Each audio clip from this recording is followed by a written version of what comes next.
Reconstructionist Radio Podcast Network presents the Kingdom Driven Family Podcast with your host, Andrea Schwartz. This podcast will equip and empower you to help advance Christ's kingdom through God's primary institution, the family, building a home that serves Christ and His kingdom.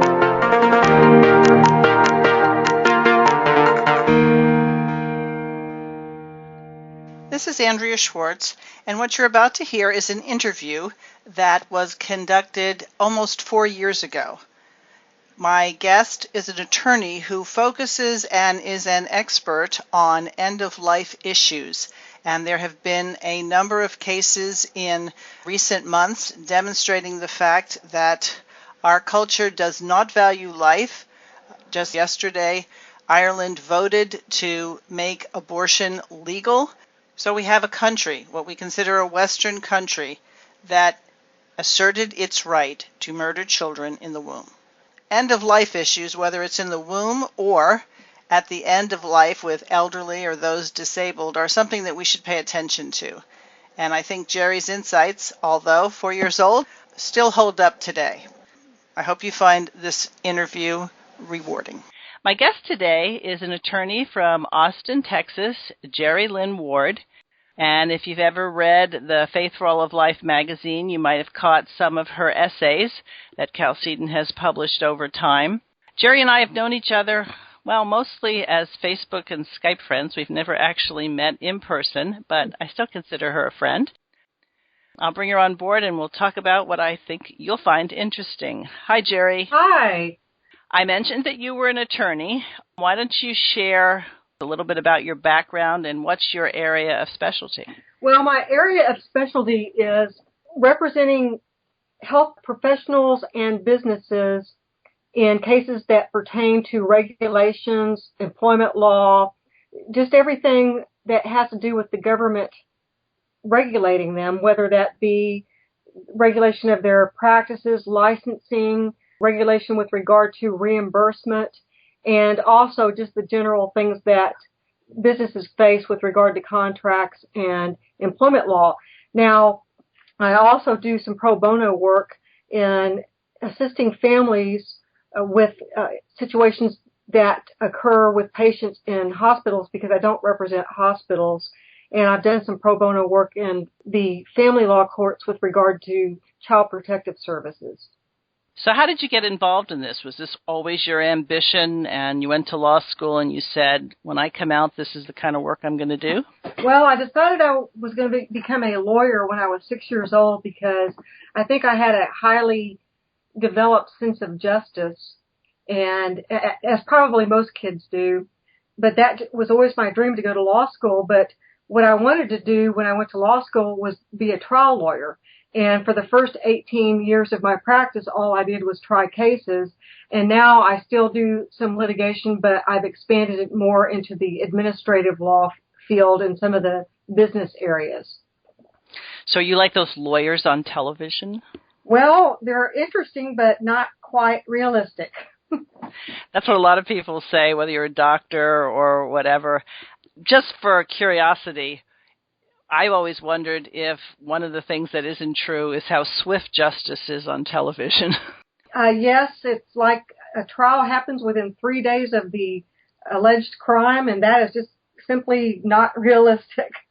Right, it's probably more like years in truth, right? Exactly. All right, so when we first got to know each other, I knew that you had some personal involvement with somebody who had some disability. If I'm not mistaken, you had a relative, and also started sharing with me about the pro bono work, sort of representing families when their children or a loved one is in the hospital.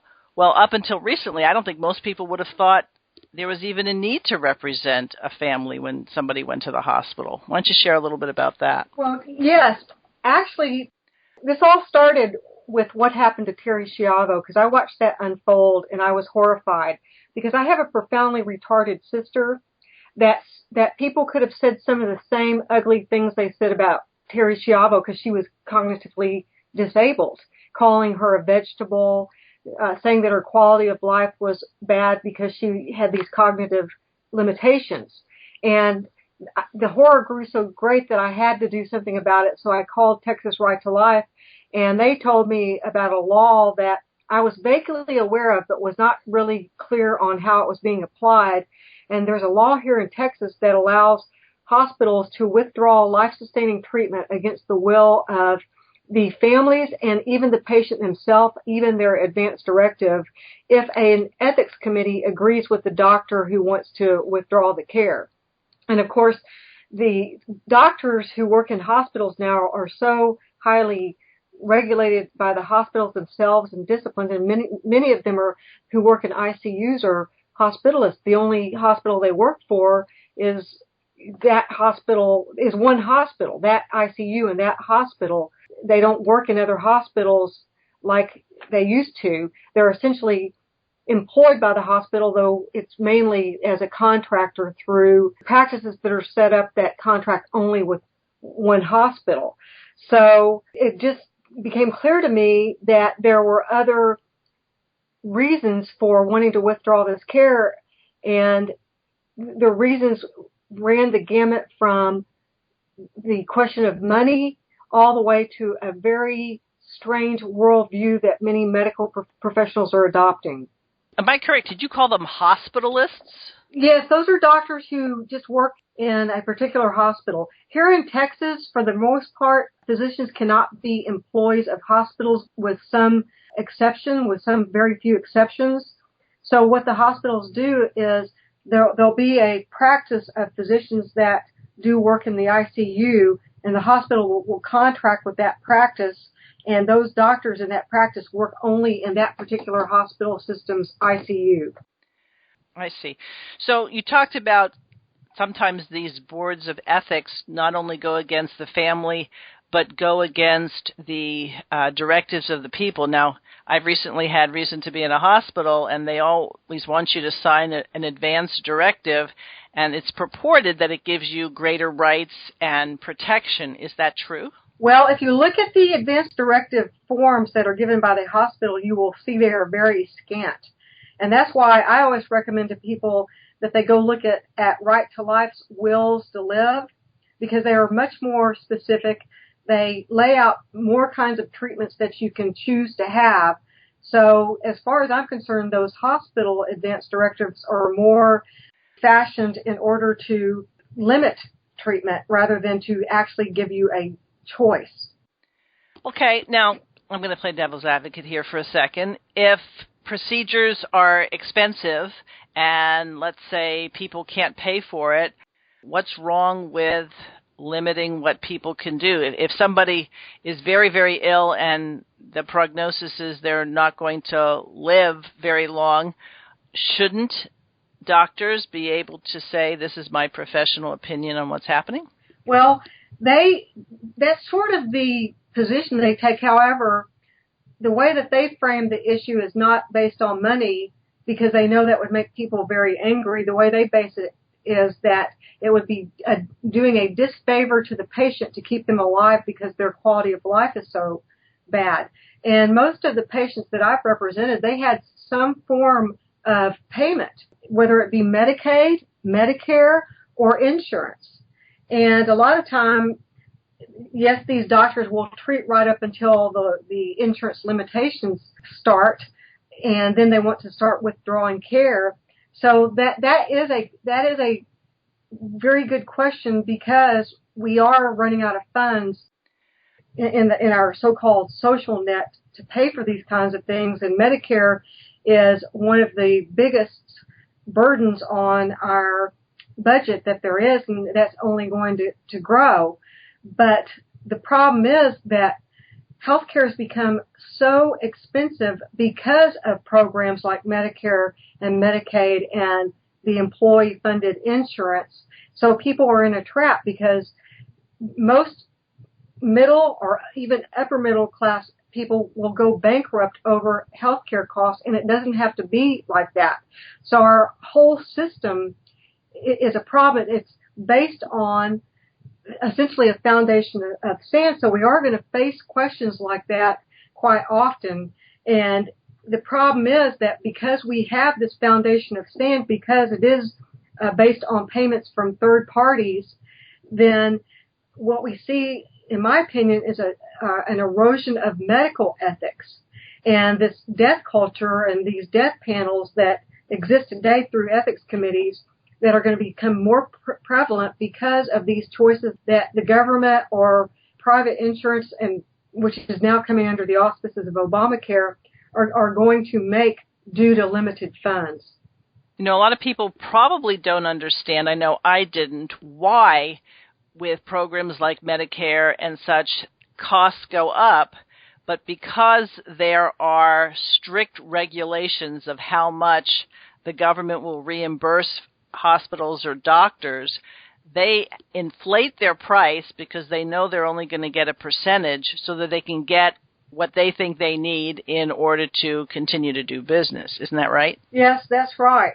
But the reason that healthcare costs are out of control is because you've got third parties paying for it, parties other than the consumer of healthcare, and that increases demand because people are not thinking through the choices that they're making with respect to the kind of healthcare they want and need. And a lot of the healthcare expenses are not necessarily going to the catastrophic issues like when you have an injury and you're in the hospital and that sort of thing, but at the lower end where people are running to the hospital or running to the doctor for colds, you know, things that we treated when I was a kid with a hot toddy and some lemon. Right, right. So should people be concerned about going into the hospital because they're not necessarily going to have their wishes adhered to or even family members to make decisions? It makes it sound scary enough to have to go to the hospital, but if you have to be concerned with whether or not care will be withheld from you. It is very scary because once they start deciding that they're going to withdraw care for whatever reason and the family members start objecting or even asking questions, very often the family members are treated horribly. They're sometimes barred from the hospital or attempts are made to bar them from the hospital. They'll call security on them. I recently had a woman call me where it was not a situation where they were trying to withdraw care, but she was trying to move her mother to a different hospital because she didn't like the quality of care. And the hospital that her mother was at was using every means they could to try to bar this woman from making decisions for her mother, even though she had the power of attorney. So the hospitals have incredible power over the patient and over the family members, and they wield that power very mercilessly. When patient families go to these ethics committees where they're deciding the fate of their parents, the stories I hear about that are that these ethics committee members are extremely rude to them, condescending, and brutal to them. Very often, if you have a situation where say it's an adult child and the mother's making decisions, they'll go look for a estranged family member, like an estranged ex-husband who's the father of the patient, and try to bring that person in to make the decisions, even though that person has not been in the patient's life for years. I've seen that kind of situation too. So yes, going to the hospital can be a very scary thing once you start disagreeing with with the care or the decisions that are being made by the doctors there. Okay, both you and I, as Christians who believe that God's law pertains to all of life and that we don't make this artificial designation between, oh, that was Old Testament law and this is New Testament law, there is a fact that those of us who are in Christ have a lot to look forward to at the point at which we die. Do you think there's a tendency for people to say, no matter what the illness is, even if, they have to go through all sorts of extreme measures to even keep the person alive, that it's a sort of a ironic thing that people aren't willing to say there is a time to die? Well, yes. And my whole basis or my whole goal in working on this is that I think that the families know better than the doctors. I don't want that decision to go to third-party people who don't know the family and who may have other motives for discontinuing care. But I think that every Christian family out there should think about what they want to do with respect to these kinds of treatments and have discussions with their loved ones about that and have a plan in place, although you can't always plan ahead for every conceivable situation. I know that if I went into the hospital at some point, I would probably want to stop treatments at a certain point. In fact, we just went through that with my father, who passed away, who made a decision and decided that he was going to go to hospice, but no one was pressuring him, and he made the decision on his own. So, yes, I am not saying that in every single case that care should be continued no matter what. And that's what I feel as well. There's a time to be born, and there's a time to die, and all the more reason to share with our loved ones, whether, we don't determine whether or not they're going to receive the gift of faith, that the other side of life doesn't have to be so scary that no matter what, we're going to do everything under the sun, because that also gives this idea that if somebody is saying, maybe you should consider hospice and you've just had experience with it, that it's a way in which that when somebody is exiting life, it doesn't have to be traumatic. It can sort of be palliative, and it can be pleasant, if you want to say death can be pleasant. Yes, but my whole point is that the way that our society has gone is that we have delegated too many decisions to the so-called experts. And what has happened is there's been a consolidation of power with those experts. And those experts don't necessarily have the same worldview as you and I, or even the vast number of patients and their families out there. I do not want to see those consolidations of power where people are run over and a worldview that's alien in a lot of respects to the Christian worldview prevailing. And that's why I fight these cases. How do you think, given, okay, Jerry, we're going to let you sort of lay out a plan here.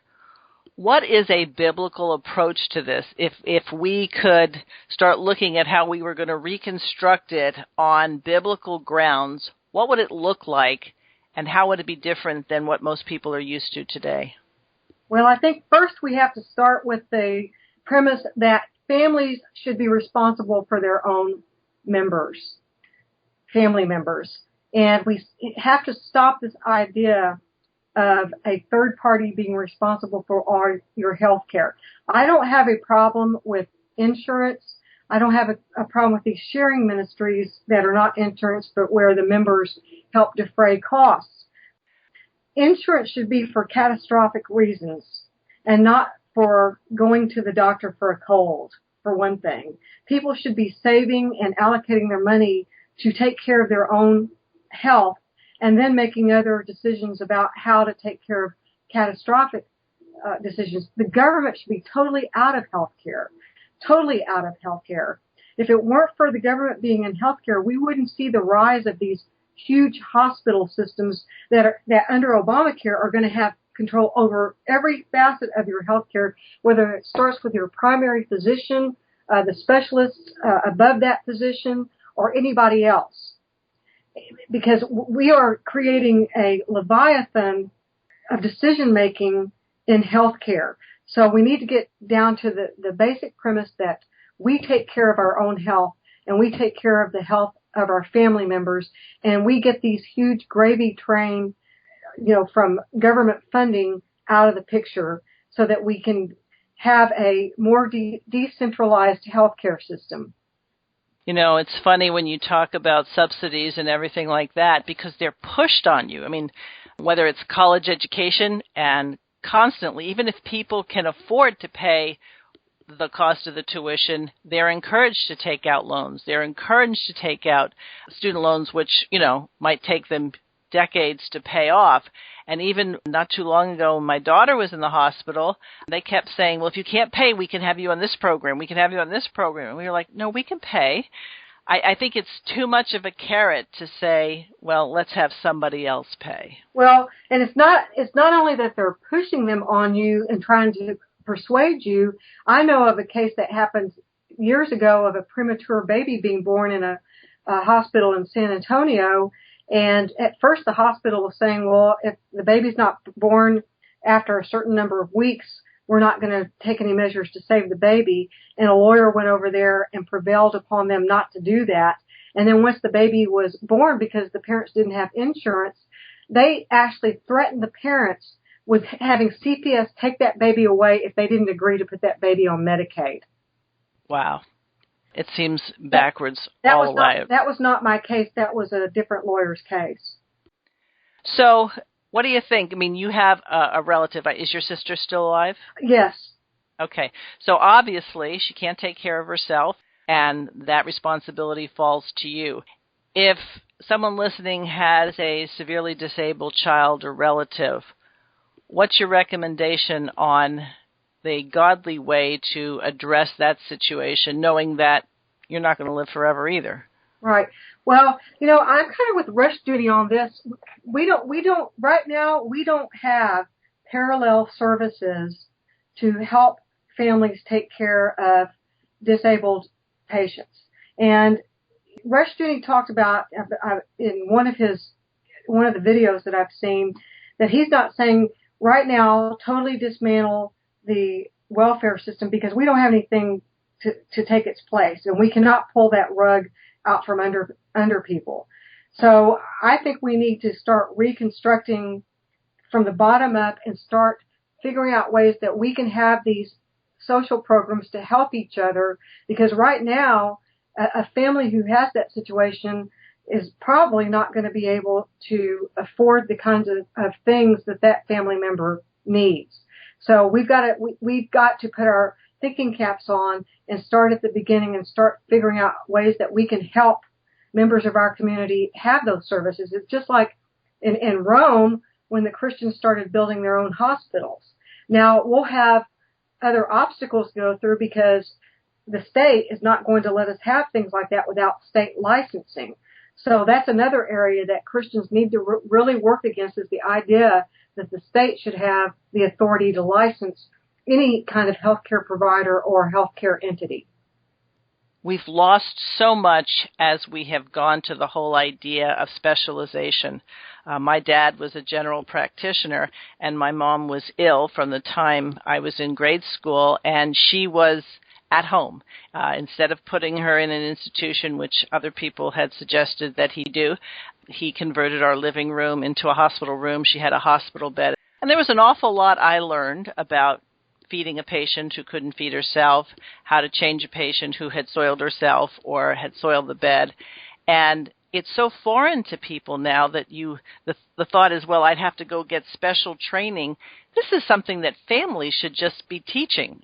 We should know, and if there's a nurse within a church or something like that, she could do very well just teaching the average everyday person how you deal with a sick person in your home. Right. But when you're talking about a range of disabilities, one thing I know from being around a lot of disabled people or with intellectual disabilities, and also representing private providers of care for those people, there are a lot of autistic and mentally retarded people who have behavioral problems that make it very difficult under our present system for families to take care of at home. And I'm talking about young men that get very big and very strong. And so we need to think about approaches to help those kinds of families, because they cannot, unless they are a huge extended family, and you have the kind of families you used to have that where family members were taken care of like that, it's going to be very hard for a nuclear family out there to take care of those kinds of family members. And that's why Dr. Rushdoony, since we've mentioned him, talked about the trustee family, that the trustee family is much more than just the nuclear family and extended family. It's a network of relatives that pick up the slack for each other. And then by extension, we could be talking about the family of God, the body of Christ, that we should really be taking care of our own, because that's even, as you pointed out, how hospitals were started in the first place. The hospital isn't even a Christian idea. This was not something that was prevalent before the advent of Christianity. Yeah, right. Are there any resources, videos, or things that you think would be of value to people in terms of getting further educated on this issue? Well, I think that the best place to go is the website for Texas Right to Life, because the Texas chapter of Right to Life has been, I think, the most active on this area of fetal care or so-called end-of-life issues. Somewhere on that website, you should be able to find the will to live. And also there are a lot of news stories about what is going on, because we have continually gone to the legislature the last few sessions trying to change the law so that it's not so one-sided. So they are very focused on this issue, and I think they are probably one of the best sources of information for that. Rita Marker, if you Google her name, she is the lady who has been fighting against euthanasia, and very often I believe that she will write on this particular issue as well, because really a lot of times when we're talking about this withdrawal of life-sustaining treatment, we're talking about a form of passive euthanasia. Isn't it interesting that a society that's more than willing to kill unborn children, it won't be too far down the road that now we're going to decide that the elderly or the infirmed are just as unwanted and we can dehumanize them as well? Francis Schaeffer warned about that. I believe it was in the book that he wrote with Coop, and he warned about this very thing, that when abortion's accepted, then that's going to translate to all vulnerable, needy people. So you recently went through a hospice situation. How was that? It was very good, because I have always been a little bit suspicious of hospice because of the experiences I've had in this fetal care. It was a very wonderful experience where they kept Daddy very comfortable. They didn't withdraw all kinds of care. They tried to give him water, food. They didn't withdraw any of that. He wasn't tube fed, but he didn't need to be. And they really did a good job trying to control his pain. At first, he didn't want to take the pain medication because he thought I don't know if he was joking, but I think he was concerned about becoming a drug addict. Or he may have been joking about that, but, that generation is a little suspicious of drugs like that. And so they didn't push it on him. Gradually, he started accepting more and more, and they were very gentle with him and good with him. And I was in there a lot, and when we needed to reposition him, they came immediately when we buzzed them. So it was a very good experience. Right. I've just had some friends at church, and they were a little uncertain because there came a point at which that the relative was no longer able to eat or drink, and they thought possibly that the hospice was being cruel, not offering liquids, but the person couldn't drink. And so in the case of your dad, was it just sort of we could tell he's getting close to death and just try to make him as comfortable as possible? Well, he could drink through a straw, but there was a point where it was reached where he just didn't want to wake up to do that. And I really do think that's where the church elders and members of the body of Christ can come over, anoint somebody, pray, and realize that, like I said earlier, there's a time to be born and then there is a time to die. And especially if you have the assurance that your loved one is going to have the next stop be heaven before the face of a Savior. I agree. Exactly. Jerry, is there a website you have that people might be able to check out if they want to find out more information about you? Well, my business website is www.garlo, Garlo, ward, ward.com. And at that website, I have a lot of articles that are focused towards health professionals and business. At this point in time, I don't have a different kind of website. But you're on Facebook and people can find you. Right. All right. Well, thanks so much. I really appreciate it. I think this is a subject that everybody needs to think about, and oftentimes they don't want to think about it, but that doesn't mean it's a good idea not to. I agree. It needs to be thought about. All right. Thanks, Jerry. Thanks for having me. You're welcome. Thank you for joining Andrea Schwartz and the Kingdom Driven Family Podcast. holding up the family and self-government as a true and lasting means of transforming society. Please visit thekingdomdrivenfamily.com and reconstructionistradio.com.